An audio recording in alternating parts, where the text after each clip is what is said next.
1 week pa lang kayo nag-uusap, pero nag-I love you na agad. Huwag kang maniwala dyan, hindi kanya mahal talaga. Naghihiwalay kayo kasi wala na dong spark. Ano ba talaga?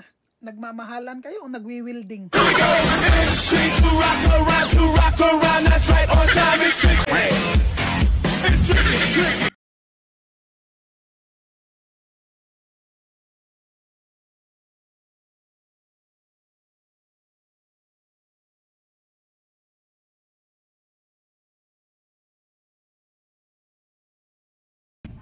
Tara na daw. Kanina ka pa dyan eh. Teka lang. Bagal-bagal mo eh. Nagpapaganda pa ako, nakikita mo ba?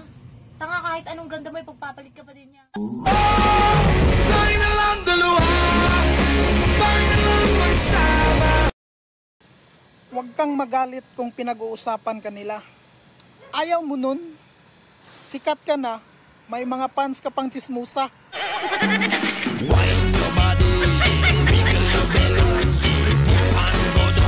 Porket lagi mong kausap siya. Oh, feeling mo, Joanna.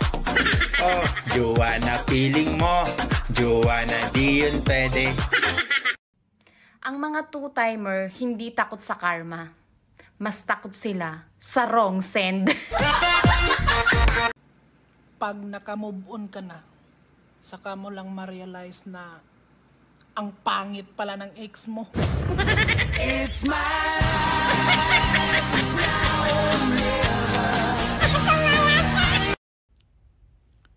Ala, kadalasan ng niloloko ngayon magaganda.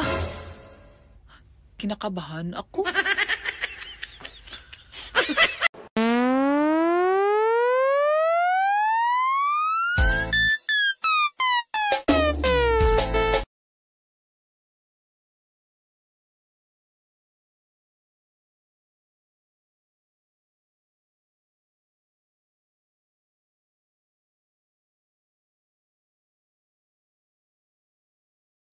Encontré el